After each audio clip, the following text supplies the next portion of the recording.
first 2 weeks of raising a litter can be a lot of work. Much of the breeder's role during this time is consumed with just keeping everyone clean, fed, and healthy. But this is also the time when the puppy's neurological system is forming, and we can influence the way it forms.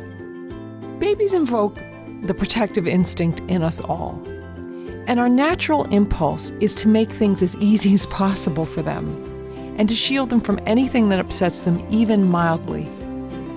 However, research on dogs, rats, primates, and even chickens all shows the same thing. Stressing neonates very slightly produces beneficial effects on them for the rest of their lives.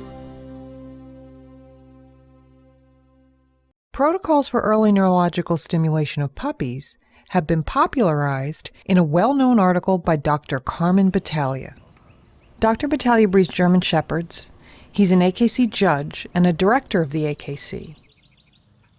He's the author of many books and DVDs on dog breeding, and thousands of breeders follow his website, breedingbetterdogs.com. We spoke with Dr. Battaglia about his recommended protocols and the potential benefits they can confer on the puppies. Well, what the research shows is during this neonatal period, if you stimulate the neurological system of the puppy, you can change the puppy for the rest of its life.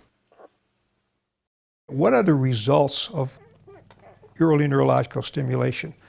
Greater tolerance of stress, greater resistance to disease, faster adrenal system, stronger heart rate, and a stronger heartbeat. So if you stimulate the neurological system during this window of time, which as it turns out is between 3 days and 16 days of life, you can change this puppy for the rest of its life.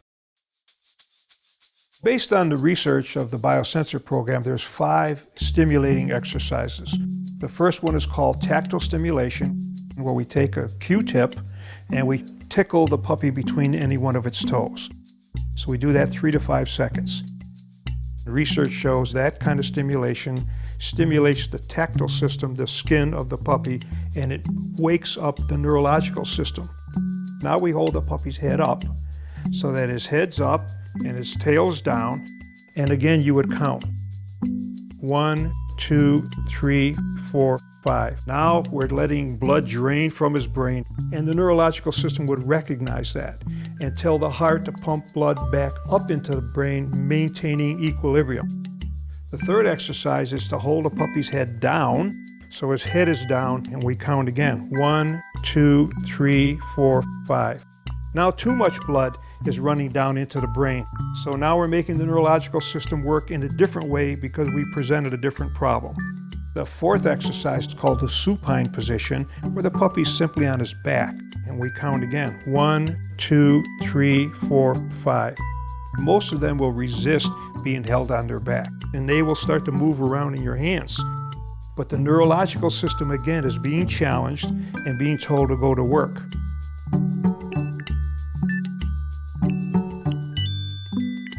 And the fifth position is thermal stimulation. You take a washcloth, ordinary washcloth, wring it out, put it in your refrigerator for 30 minutes so it's cold. Set the washcloth on the table, and take this puppy that you've just held and put him 4 feet down on this cold washcloth and count. 1, 2, 3, 4, 5. And the puppy will clearly tell you he doesn't like being on this cold surface, but you're making the neurological system respond to a temperature change on the puppy's body. And as they get older, they will try to walk off of it. Don't hold them and restrict their movement. So put them on a big flat surface so they're not going to run off the table, but they can find a way off of it. And those are the 5 stimulating exercises.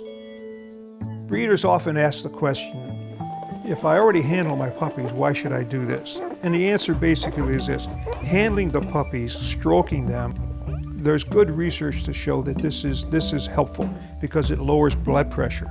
But stimulating the neurological system is different. When you normally handle a puppy, you don't hold them with their head up. You don't hold them on their back. You don't put them on a cold towel. These are specific kinds of stimulations that are unlike the normal handling that a breeder does in day-to-day handling of their litter. So we don't want to discourage that. Breeders should continue to pick their puppies up and touch them and stroke them. That's very good for their blood pressure. But stimulating the exercise that I've just described is much different, and it is very helpful to those, as I've already mentioned, who do it this way. So my recommendation is you do both. But, Dr. Battaglia cautions, when it comes to neonatal stimulation, more is not better. Too much stimulation can cause irreparable harm to the puppies. So the question becomes, how much is too much? Too much stimulation is the other side of the question. The normal handling of a dog that an average person would do is not overstimulation.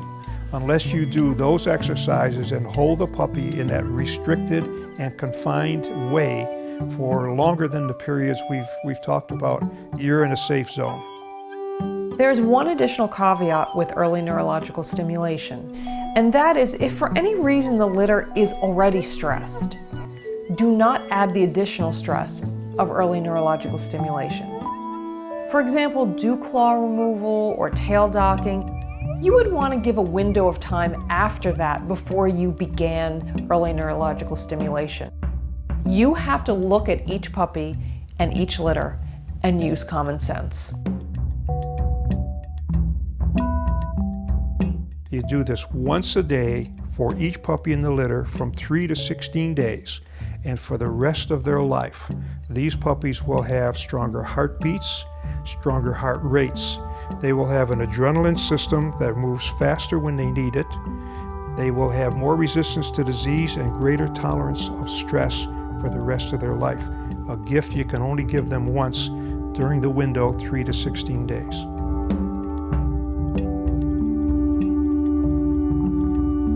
Generally speaking, keeping a litter of puppies alive for the first 1 to 2 weeks is a skill, and it's a roller coaster ride. It can be very frightening, and there's a lot of responsibility, and I mean, sometimes the puppies don't make it. It's exhausting, but it can also be very rewarding.